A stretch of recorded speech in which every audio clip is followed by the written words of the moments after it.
안녕하세요. 김정용 베드로입니다.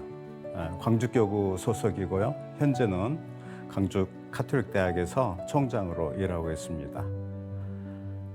희년의 기쁨을 잘 느끼고 계시는지 모르겠습니다. 제가 드릴 말씀은 희년에 대한 것인데요.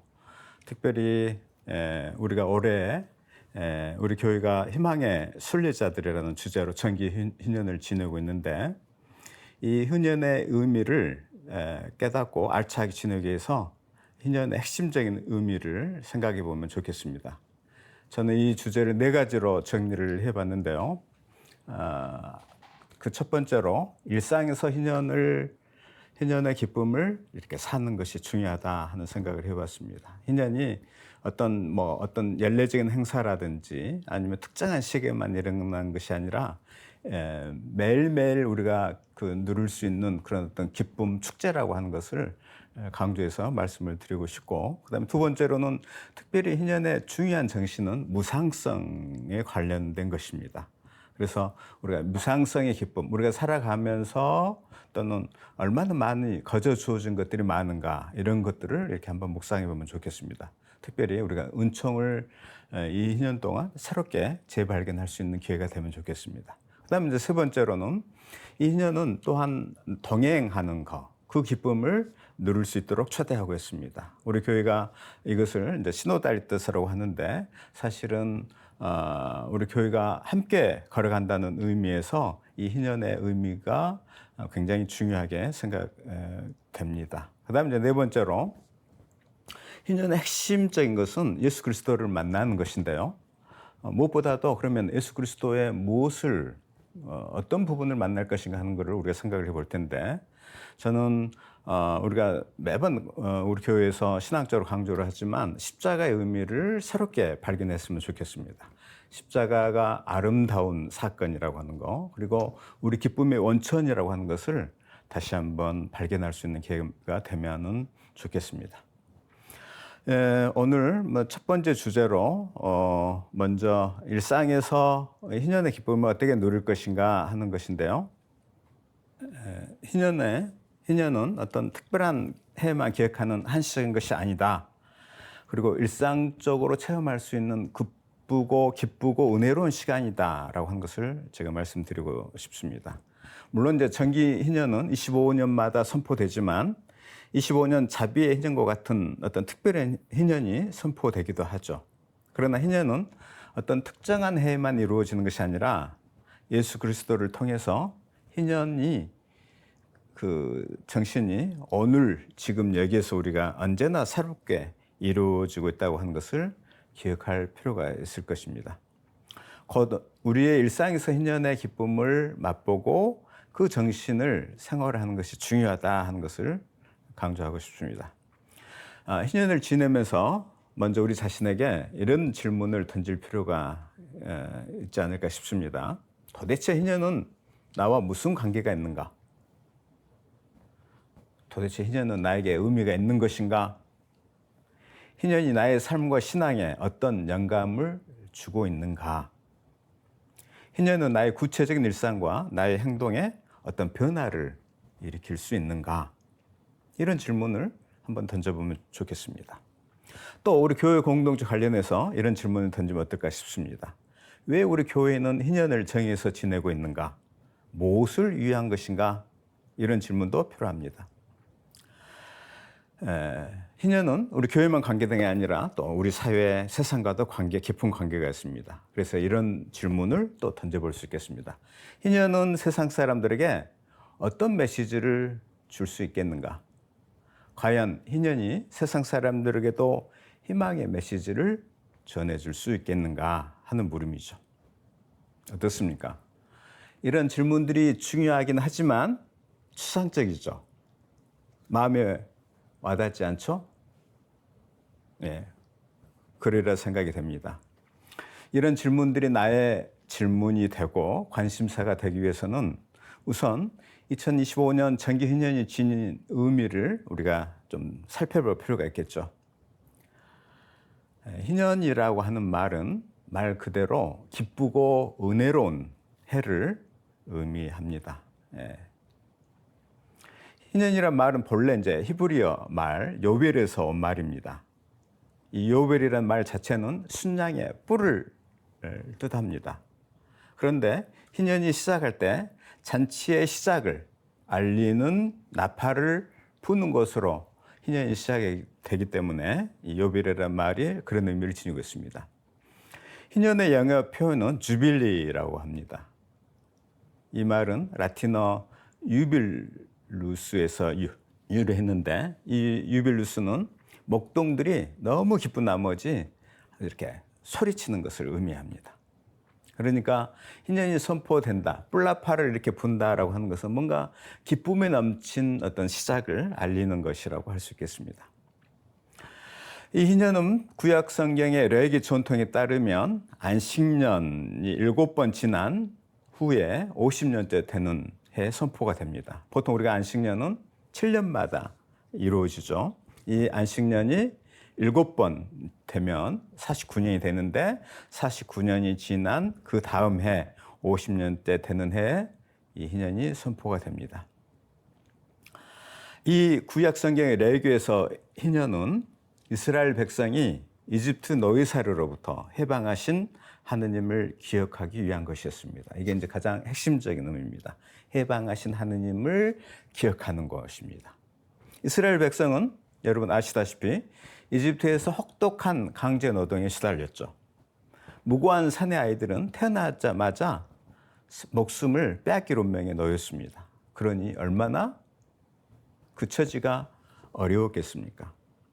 이들의 탄식과 울부짖음을 하나님께서 들으셨습니다. 그리고 하나님께서 이스라엘 백성을 이집트 질국에서 해방하셨죠. 이스라엘 백성은 이집트에서 해방하신 하나님에 대한 체험을 50년마다 새롭게 기억하였고 축제로 지냈습니다. 레위기에 따르자면 레위기는 이렇게 증언을 합니다. 너희는 안식년을 7번, 곧 7회를 7번 헤아려라. 그러면 안식년이 7번 지나 49회가 된다. 그 7째 달 초열흘날 곧 속죄일에 나팔 소리를 크게 울려라. 너희가 사는 온 땅에 나팔 소리를 울려라. 너희는 이 50년째 해를 거룩한 해로 선언하고 너희 땅에 사는 모든 주민에게 해방을 선포하여라. 이 해는 너희의 희년이다. 너희는 저마다 제 소유주를 되찾고 저마다 자기 시족에게 돌아가야 한다. 레위기 말씀입니다. 이 희년은 이 레위기에 따르자면 3가지 의미를 지니고 있습니다. 첫 번째는 노예를 해방하는 것.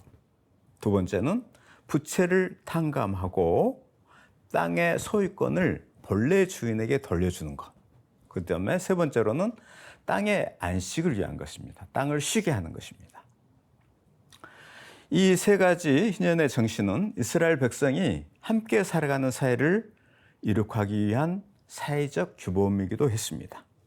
이 3가지 차원을 하나씩 이렇게 살펴보기로 하겠습니다. 첫 번째로 희년은 너희들을 해방하는 인간 해방의 축제였습니다. 이를테면 빚을 갚지 못했거나 채무 관계로 인하여 노예가 된 사람들을 해방해서 인간의 존엄성을 회복하도록 했습니다. 형제 자매를 훼손하거나 인간의 억압한 구조를 타파하기 위한 것이었습니다. 이처럼 희년은 이스라엘 백성을 이집트 노예사로부터 해방하신 하나님께 대한 기억을 새롭게 한 사회적 규범으로 작용했습니다. 굉장히 의미 있는 정신이죠. 두 번째로 희년은 땅을 원래 주인에게 되돌려주고 빚을 탕감하여 경제적 불평등을 해소하는 경제적 축제이기도 했습니다. 이는 땅의 소유권을 본래 주인에게 돌려주는 제도였고 빚을 갚을 능력이 없는 사람들을 보호하기 위한 것이었습니다.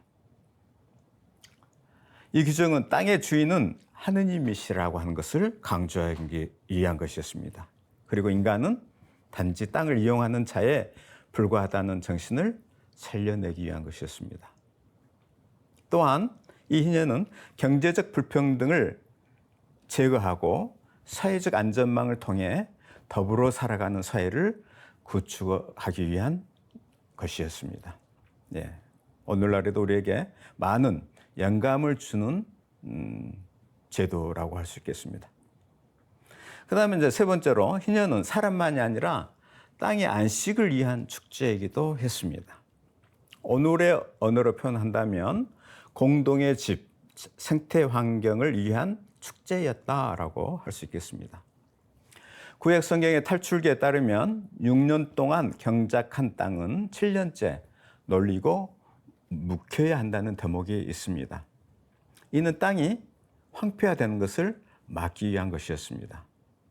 이 규정 역시 하나님께서 땅의 주인이시라는 것을 기억하기 위한 것이었습니다. 예, 이 세 번째 희년의 정신 역시 오늘 우리에게 많은 영감을 줍니다. 특별히 기후변화를 겪고 있는 오늘의 우리 시대에도 여전히 의미 있는 정신이라고 할 수 있겠습니다.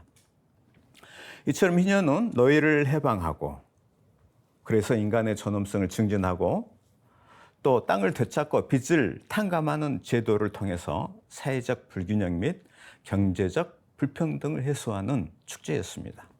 아울러 땅을 살림으로써 공동의 집인 자연 환경을 보존하고자 했다는 점에서 오늘날의 눈으로 보아도 매우 획기적인 사회적 규범이라고 할 수 있겠습니다. 그런데 여기서 우리는 희년 규정과 제도에 대해서 질문을 던질 필요가 있습니다. 여러분 어떻게 생각하십니까? 희년 규정과 정신은 과연 철저하게 준수되고 현실화되었을까요? 이에 대해서 대체로 회의적인 시각이 꽤 많습니다. 희년이 비록 사회적으로 매우 뜻깊은 규범이었다 할지라도 50년마다 지내는 것이었으므로 현실적으로 누구나 쉽게 체감하기는 어려운 것이었습니다.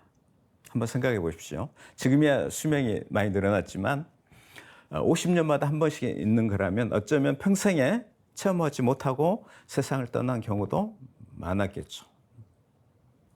그런데 이 희년 제도는 이제 더 이상 50년마다 그야말로 가뭄에 콩나듯 생기는 것이 아니라 매일 체감할 수 있게 되었습니다. 일상적으로 성취되는 길이 비로소 열리기 시작했습니다. 어떻게 가능했을까요? 누가 이것을 가능하게 했을까요? 여러분 어떻게 생각하십니까? 예, 예수 그리스도께서 그러하셨습니다. 예수님께서 제1성으로 복음 선포의 제1성으로 은총의 해를 선포하심으로써 희년은 이제 일상적으로 체감할 수 있는 것이 되었습니다. 루카복음 4장을 한번 들어봅시다. 주님께서 나에게 기름을 부어주시니 주님의 영이 내 위에 내리셨다. 주님께서 나를 보내시어 가난한 이들에게 기쁜 소식을 전하고 잡혀간 이들에게 해방을 선포하며 눈먼 이들을 다시 보게 하고 억압받는 이들을 해방시켜 내보내며 주님의 은혜로운 해를 선포하게 하셨다. 그리고 이 성경 말씀이 바로 제자들이 듣는 가운데서 성취되고 이루어졌습니다. 오늘 지금 여기에서 이루어졌습니다. 50년마다 지냈던 희년은 이제 우리 곁에 우리 일상 가운데 오신 예수 그리스도를 통하여 근본적으로 새로운 전망으로 드러났습니다. 그저 먼 미래가 아니라 오늘 지금 여기에서 언제나 새롭게 성취되는 축제가 되었습니다. 신나는 일이죠. 여기서 기억할 것은 예수님의 구원 선포는 이국 땅에서 유배라는 역사적 고난을 겪은 이스라엘 백성에게 주님의 은혜로운 해를 선포한 이사야 예언자 전통을 수용한 것이기도 했습니다. 이사야 예언자가 선포한 희망이 예수 그리스도 안에서 충만하게 성취되었습니다. 이사야 예언자를 보면 주님께서 나에게 기름을 부어주시니 주 하느님의 영이 내 위에 내리셨다. 주님께서 나를 보내셔 가난한 이들에게 기쁜 소식을 전하고 마음이 부서진 이들을 싸매어 주며 잡혀간 이들에게 해방을 갇힌 이들에게 석방을 선포하게 하셨다. 주님의 은혜로운 해, 우리 하느님의 응보의 날을 선포하고 슬퍼하는 이들을 모두 위로하게 하셨다. 예. 이사야 예언자는 이스라엘 백성이 바빌론 유배를 통해서 고통을 겪고 있을 때 희망을 선포했습니다. 그리고 이제 예수 그리스도 안에서 이 희망이 성취된 것입니다. 이사야 예언자 해방 선포와 예수 그리스도의 구원 선포를 계승하여 우리 시대의 언어로 새롭게 해방과 구원을 선포한 분이 계셨습니다. 누구실까요? 예, 바로 프란치스코 교종이십니다. 프란치스코 교종은 2015년 자비의 특별흔연회 직서에서 이렇게 선언하셨습니다. 말과 행동으로 가난한 이들을 위로하고 현대사회의 새로운 노예살이에 얽매인 이들에게 해방을 선포하며 자신 안에 갇혀 있어 제대로 보지 못하는 이들이 다시 볼 수 있도록 하고 존엄성을 빼앗긴 모든 이가 다시 그 존엄을 찾도록 하는 것입니다. 예, 이처럼 희년 제도는 이집트 땅에서 해방하신 하느님에 대한 이스라엘 백성의 체험과 기억을 생생하게 증언하기 위한 것이었습니다. 또한 희년 제도는 해방된 이스라엘 백성의 삶의 방향과 지침을 의미합니다. 그리고 희년은 마침내 예수 그리스도를 통해서 인간과 세상을 위하여 지금 여기에서 발생하고 생성되는 궁극적인 해방과 구원 사건이 되었습니다. 따라서 우리 교회가 이 희년의 정신을 정기적으로 혹은 특별한 방식으로 기억하고 현실화하고자 하는 것은 하느님 나라의 기쁜 소식을 전해야 하는 교회의 존재 이유와 사명을 오늘의 시점에서 새롭게 천명하는 것이라 하겠습니다. 그리고 바로 여기에 우리 교회가 희망의 순례자들이라는 주제로 지내게 되는 희년의 뿌리가 놓여 있습니다. 따라서 우리가 정기 희년을 그저 의례적인 기념 행사가 아니라 우리 시대의 현실에서 어떻게 새로운 해방과 구원의 이야기로 선포할 것인지를, 그리고 희년의 의미를 오늘 우리가 어떻게 살아갈 것인지를 묵상해 보면 좋겠습니다. 여기서 먼저 정기 희년은 무엇을 목적으로 선포됐는가 하고 물을 필요가 있겠습니다. 희년의 목적은 예수님께서 인류와 세상을 위한 희망의 복음이 되셨듯이 우리 그리스도인이 예수 그리스도를 삶의 벗으로 삼고 하느님의 은총과 자비, 용서를 체험하고 세상 사람들에게 희망의 복음을 선포하기 위해서라는 것을 기억하면 좋겠습니다. 그러니 희년이 축제요 기쁨이 아니고 무엇이겠습니까? 신나는 날이죠. 프란치스 교종은 희년을 공식 선포하고 그 의미와 구체적 지침을 담은 직서를 발표하셨는데 희망은 우리를 부끄럽게 하지 않는다는 것이었습니다. 이 직서를 통해서 교종께서는 희년의 핵심 메시지로 희망을 제시하고 모든 그리스도인이 희망의 순례자로 살아가도록 당부하십니다. 그렇다면 우리 시대에 왜 희망이 중요할까요? 우리 시대는 희망을 필요로 합니다. 우리가 경험한 바대로 인류는 2019년 말부터 시작된 코로나라는 세계적인 감염병 유행으로 걷잡을 수 없는 불안과 불확실성에 빠져들게 되었습니다. 코로나는 이른바 사회적 거리두기, 비대면, 비접촉이라는 고립적이고 배타적인 현상을 낳았습니다. 다른 한편으로 이 코로나는 사회적 상호 의존성과 관계성을 근본적으로 새롭게 살펴보도록 하는 기회가 되기도 했습니다. 또 다른 한편으로 시대의 징표들에서 희망을 발견하는 것이 매우 시급한 문제로 부각되었기 때문이기도 합니다. 우리가 세상 안에서 확인할 수 있듯이 세상 곳곳에서 폭력과 전쟁, 악이 난무하고 있습니다. 그렇지만 무한한 선이 세상 안에 존재하고 인간이 구원을 갈망한다는 것을 깨닫는 것이 중요해졌습니다. 그래서 우리 교회가 희년의 핵심 메시지로 희망을 제시한 까닭도 그렇습니다. 이 코로나 상황과 세상의 어두운 현실 속에서 살아가는 사람들에 대한 깊은 사랑, 그리고 연대와 관련되어 있습니다. 그리고 인간과 자연 세계의 상호 우존성에 대하여 새롭게 성찰하도록 초대합니다. 프랑크 교정께서는 희년의 주제로 희망의 순례자들을 제시한 이유를 이렇게 설명하고 있는데요. 긴 용이지만 제가 알려드리겠습니다.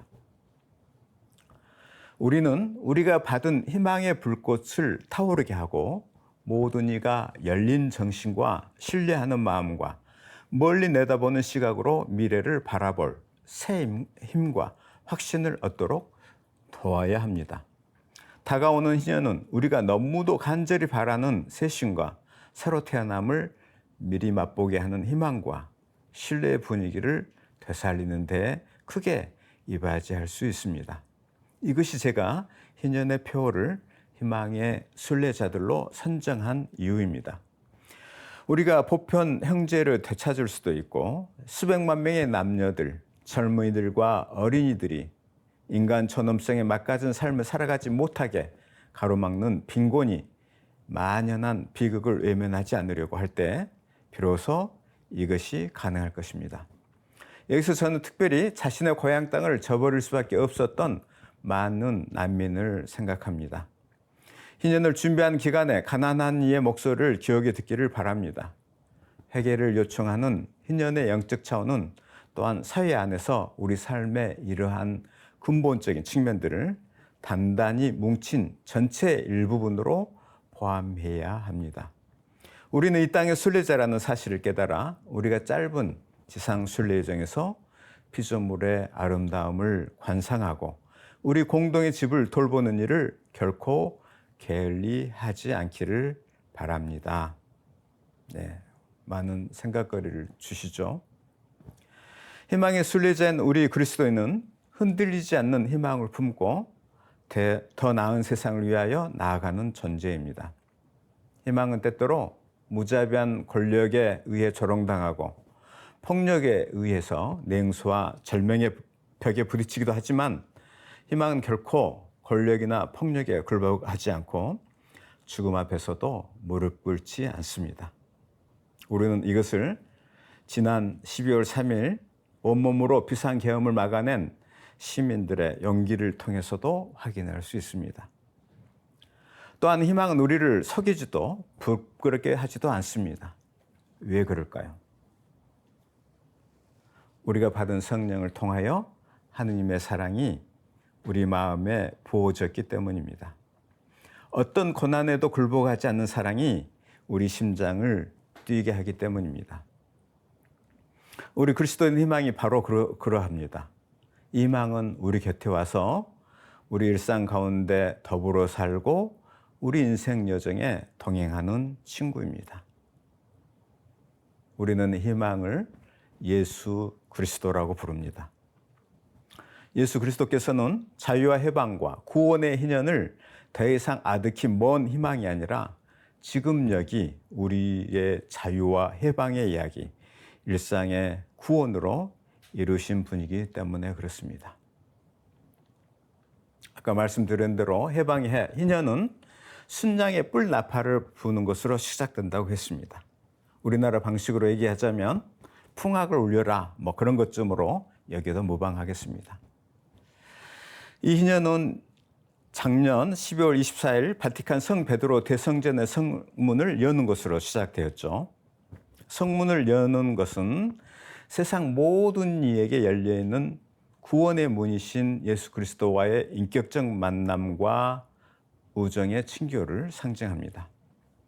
교회 공동체가 바로 예수 그리스도의 만남과 우정의 친교를 통해서 비로소 생겨났다는 것을 기억한다면 성전 문을 여는 상징 행위는 예수 그리스도께서 그러하셨던 것처럼 자신과 교회만의 울타리를 뛰어넘어 세상 속에서 세상 사람들과 더불어 공동체를 이루는 것이야말로 성전 문을 활짝 여는 상징 행위에 근본적으로 부합한다라고 할 수 있겠습니다.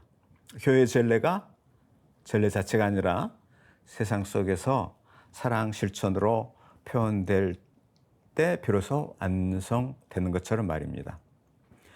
따라서 희년 동안 순례지 따라서 2년 동안 순례자 성당들을 방문하는 것도 그의 본래 정신을 바탕으로 이루어져야 하죠.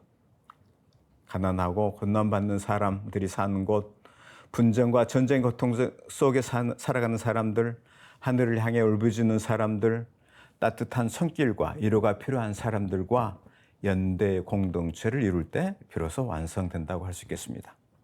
교정께서는 이렇게 말씀하십니다. 교회는 자기 안위만을 신경 쓰고 폐쇄적이며 건강하지 못한 교회보다는 거리로 나와 다치고 상처받고 더럽혀진 교회를 지향해야 한다라고 말씀하셨는데 바로 그런 뜻으로 우리가 알아들을 수 있겠습니다. 아울러 성당의 문을 연다라고 하는 이 상징 행위는 교회가 우리의 소유나 배타적인 장소가 아니라 아버지의 집이라고 하는 것을 일깨워 줍니다. 교회는 언제나 문이 활짝 열려 있는 아버지의 집입니다.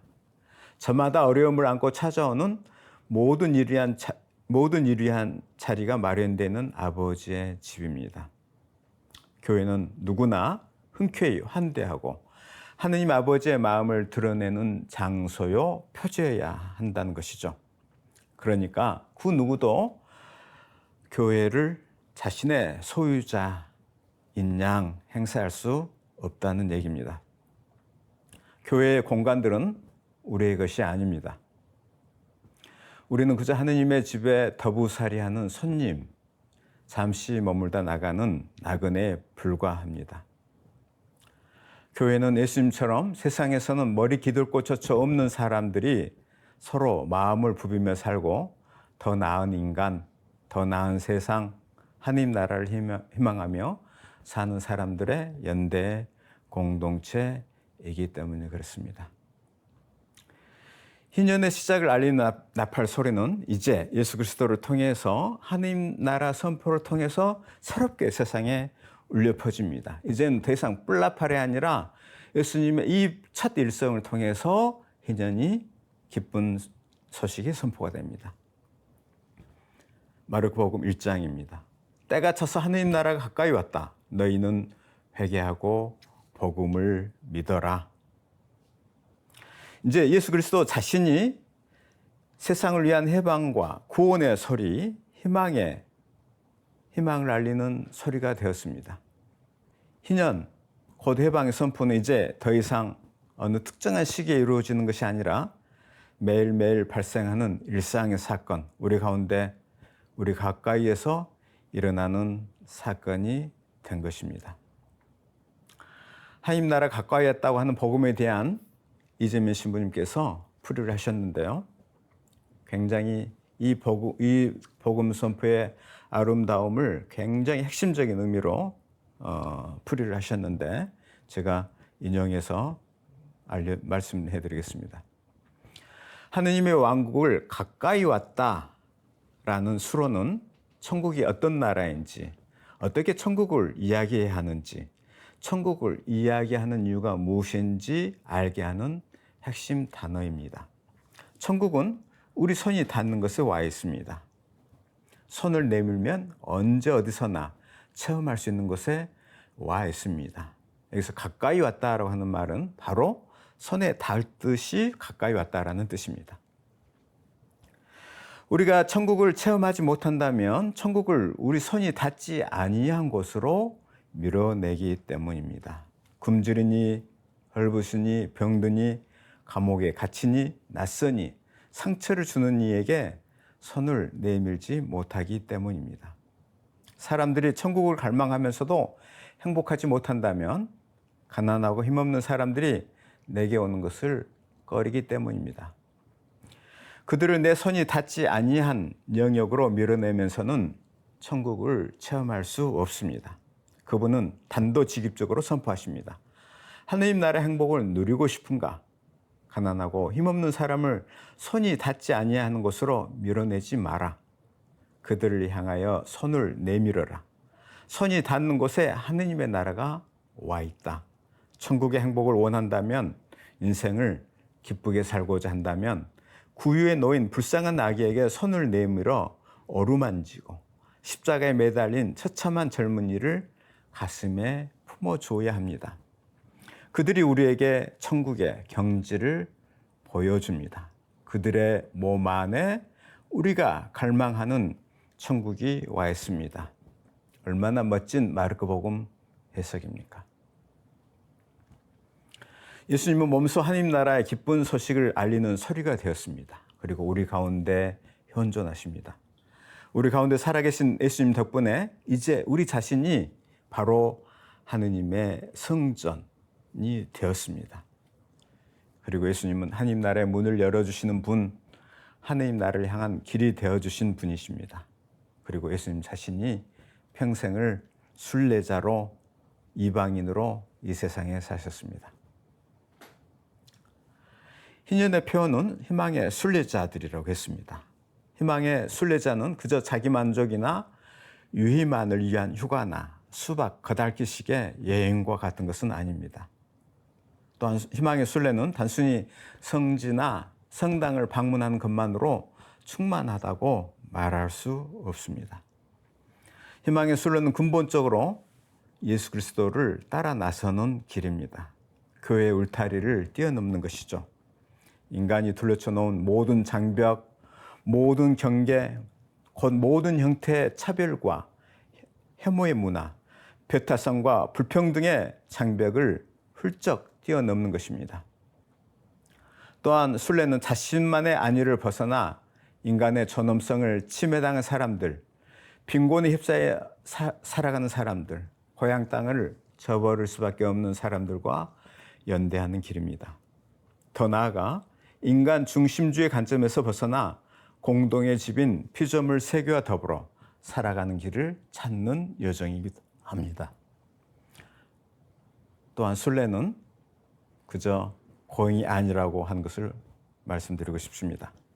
순례는 마치 아끼고 사랑하는 사람을 만나러 가는 길처럼 설레고 신나는 여정입니다. 희년의 순례가 그러합니다. 순례는 자신과 이웃과 하느님을 만나는 행복한 여정입니다. 예수님의 순례가 그러하였습니다. 예수님은 순례자였고 또 달리 표현하자면 예수님께서는 이방인이시기도 했습니다. 인간 세상 한가운데로 오신 이방인이셨습니다. 구전궁궐의 세계 같이 그 누구도 체험할 수 없고 닿을 수 없는 그런 분이 아니셨습니다. 하느님 나라의 신비를 열고 세상 한가운데 인간의 삶과 세상 속으로 사람의 몸을 지니고 오신 이방인이셨습니다.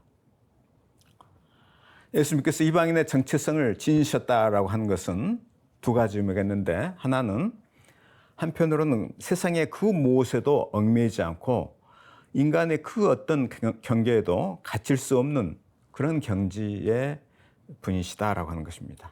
달리 얘기하자면 세상에 살아계시지만 영원성과 초월성을 잃지 않으신 것을 말합니다. 또 다른 한편으로는 인간의 몸과 마음을 지니고 인간과 우정과 친교를 맺으시는 참 인간의 경지를 지니셨다라고 하는 것이죠. 자기 비움과 낮춤을 통해서 이루신 경지입니다. 예수님께서 인간 세상 한가운데 이방인으로 오셨지만 환대받지 못한 나그네 처지였습니다. 요한복음 그렇게 증언합니다.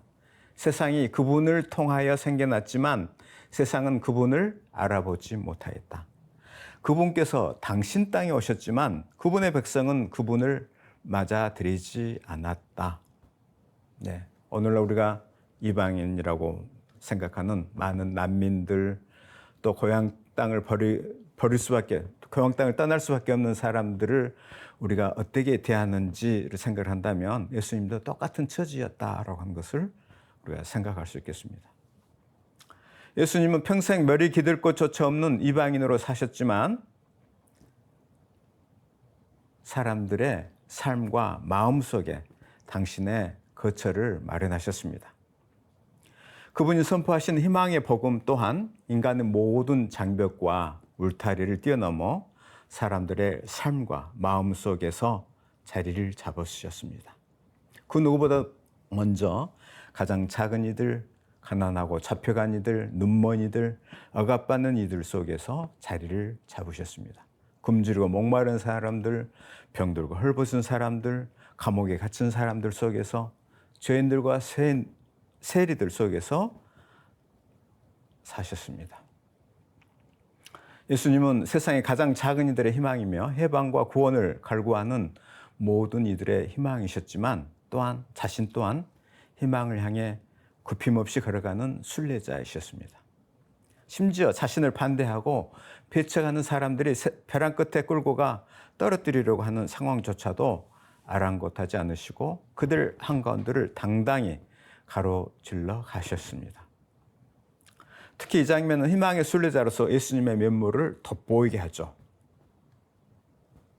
복음서는 예수님의 존재, 그분의 삶과 행위 자체가 희망을 향한 여정, 희망의 순례자임을 증언하고 있습니다. 예수님께서는 하느님의 길을 알리시고 그 방향을 따라가시며 하느님 나라의 기쁜 소식을 선포하시는 순례자이셨습니다. 희망의 순례자이셨던 예수님의 길을 따라 우리 그리스도인 역시 희망을 품고 희망의 순례자로 살아가는 것이 희년의 의미를 살리는 것이 아닐까 싶습니다. 희망의 순례자로 살기 위하여 몇 가지 실천적인 것을 우리가 생각해 보면 어떨까 싶습니다. 하나님께서 우리를 먼저 희망의 사람으로 살도록 부르셨다는 것을 기억하면 좋겠습니다. 세상에 많은 어려움, 많은 공경과 많은 냉소주의 흐름이 있음에도 불구하고 우리가 그 냉소와 패배주의 정신에 휩쓸리지 않는다면 좋을 것 같습니다. 프란시스코 교정께서 작년 성소주일 담화에서 말씀하신 바가 있는데 그 뜻을 새겨보면 우리가 희망의 그리스도인으로 살아가는 것이 어떤 의미인 것을 이렇게 새겨보도록 하는데 도움이 될 것 같습니다. 이 역시 인용이 길지만 말씀드리겠습니다. 모든 성소의 목표는 궁극적으로 희망의 사람이 되는 것입니다. 우리 모든 개인으로서 또 공동체로서 다양한 은사와 직무를 통하여 매우 중요한 시대적 도전들에 직면해 있는 이 세상에 희망의 복음 메시지를 전하는데 몸과 마음을 다하라는 부름을 받았습니다. 그러한 시대 변화에는 산발적인 싸움이 제3차 세계대전으로 번지려는 불길한 조짐, 더 나은 미래를 찾아 고향 땅을 벗어나 피난하는 이주민들의 대열, 가난한 이들의 지속적인 증가, 지구의 안녕을 돌이킬 수 없을 정도로 해치는 위협 등이 있습니다. 이 모든 상황에도 우리가 날마다 마주하는 어려움이 있습니다. 그리고 이런 어려움으로 우리는 때때로 체념이나 패배주의에 빠질 위험에 놓이기도 합니다. 그러기에 이 시대를 살아가는 우리 그리스도인은 희망으로 가득 찬 안목을 길러 우리가 하느님의 부르심에 응답하고 사랑과 정의와 평화가 넘치는 하느님 나라를 위하여 봉사하면서 충실히 일하는 것이 매우 중요합니다. 우리는 세상이 힘들지만 냉소에 머물 수 있는 그런 여유가 없습니다. 패배주에 갇힐 여유도 없습니다. 그리스도인 누군가라고 한 것을 우리가 정의한다면 그 모든 상황에도 불구하고 희망을 안고 살아가는 사람들이라고 할 수 있겠습니다. 두 번째로 생각해 볼 것은 이 희년의 전통을 우리 시대에 어떻게 구체화할 것인가 하는 것인데요. 이 역시 칙소에서 아주 많은 제안들을 해주시는데 살펴보도록 하겠습니다. 희년은 예로부터 전해온 예언자들의 말씀을 상기시키며 지상의 제아가 소수 특권층을 위한 것이 아니라 모든 이를 위한 것임을 우리에게 일구어집니다. 우리가 이미 레위기에서 봤죠. 희년의 전통 안에서 세상의 제아는 오로지 자신만을 위한 것이 아니다라고 하는 것이죠. 부유한 이들은 너그러워하며 궁핍한 형제 자매들에게서 눈을 돌려서는 안 됩니다. 저는 특히 물과 식량 부족에 시달리는 이들을 생각합니다. 굶주림은 수치스러운 일입니다. 우리 인류의 몸에 생긴 아물지 않는 상처입니다. 또한 우리 모두에게 진지한 양심 성찰을 요구합니다. 저는 다시 한번 호소합니다. 무기와 기타 군비 지출 비용으로 결정적인 기아 퇴치와 가장 가난한 나라들의 발전을 위해 세계 기금을 조성합시다. 예, 교정에 이런 말씀을 드리면 그것이 무슨 소용이 있나? 말로만 그치는 게 아닌가? 라고 할지 모르겠습니다.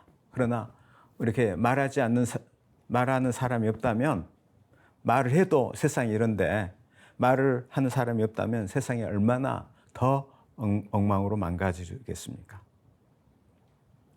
당장 우리가 해결하지 못하더라도 세상의 폭력, 전쟁 그런 부분에서 안 된다라고 강력하게 말할 수 있어야 됩니다.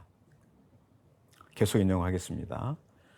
이로써 그러한 가난한 나라들에서 사는 주민들이 더 이상 폭력적이거나 기만적인 해결책에 의지하지 않고 더 품 있는 삶을 찾아 조국을 저버릴 수밖에 없는 일이 일어나지 않게 합시다. 저는 다가오는 희년의 비단에서 상대적으로 풍족한 나라들에게 한 가지를 더 호소하고자 합니다. 과거에 그들이 하였던 수많은 결정들의 무게를 인식하고 빚을 갚을 길이 없는 나라들의 부채 탕감을 결심할 것을 요청합니다. 국가 간뿐만 아니라 개인 간에도 이런 채무 관계가 많죠. 한번 우리가 깊이 한번 묵상해 보면 좋겠습니다. 이것은 관용의 문제에 앞서 정의의 문제입니다. 우리는 이 문제가 오늘날 새로운 형태의 불의로 말미암아 더욱더 심각해지고 있음을 차츰 인식해 나갑시다. 현실적인 생태적인 빚은 특히 남반구와 북반구 사이에 발생한 것으로 환경에 영향을 미치는 상업적 불균형, 그리고 특정 국가들이 장기간에 걸쳐 천연자원을 지나치게 이용한 사실과 관련됩니다. 성경의 가르침대로 땅은 주님의 것이고 우리가 이방인이고 고리면으로 머무르는 곳입니다. 우리가 진정 이 세상에서 평화의 길을 닦으려 한다면 불공정하고 갚을 수 없는 빚을 탕감해주고 굶주린 이들에게 먹을 것을 전해줌으로써 불의의 재반 요인들을 제거하는 데 다 함께 헌신합시다. 예. 교정의 이 호소가 우리 삶에서 어떻게 구체화할 것인지도 우리 각자 또 교회 차원에서도 함께 생각해 보면 좋겠습니다. 예, 개인적인 차원에서 희년 정신을 실천할 수 있는 것을 한 가지 소개해 드리고 싶습니다. 예, 많은 분들이 이미 여러 가지로 나눔과 연대를 실천하고 계시는 것으로 알고 있습니다. 예, 제가 특별히 풀빵이라는 노동공제연합을 소개하고자 합니다. 이 단체는 노동 청년 전태일의 아름다운 나눔을 계승하고자 설립된 단체입니다. 전태일은 자신 역시 어려운 처지였으면서도 풀빵을 사서 어린 노동자 소녀들에게 나누어 주었습니다. 전태일의 풀빵 연대 정신을 계승하는 이 단체는 노동자들의 권익을 증진하고자 설립된 비영리 단체입니다. 이 단체는 소액 대출과 같은 공제사업, 상호 부조, 그리고 노동 조건을 개선하는 사업을 합니다. 이 단체의 조합원이 되면 이 단체의 취지에 따라 연대 활동을 할 수 있습니다. 저도 조합원이라 할까요? 하여간에 풀빵지기를 하고 있는데요. 한 구자에 100만 원을 3년 신탁하면 그 돈 모은 돈으로 아주 당장에 한 끼가 어려운 사람들의 어떤 게 도움을 줄 수 있는가 있습니다. 사단법인 풀빵으로 접속할 수 있겠습니다.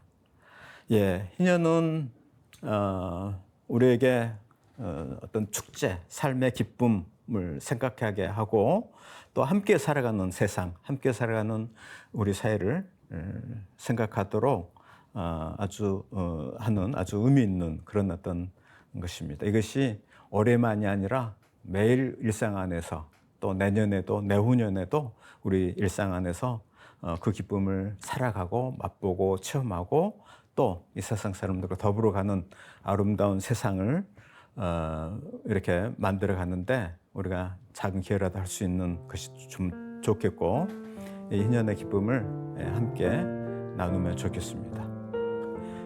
경청해 주셔서 감사합니다. 나의 희망 살아있는 불꽃 나의 노래 하느님께로 영원생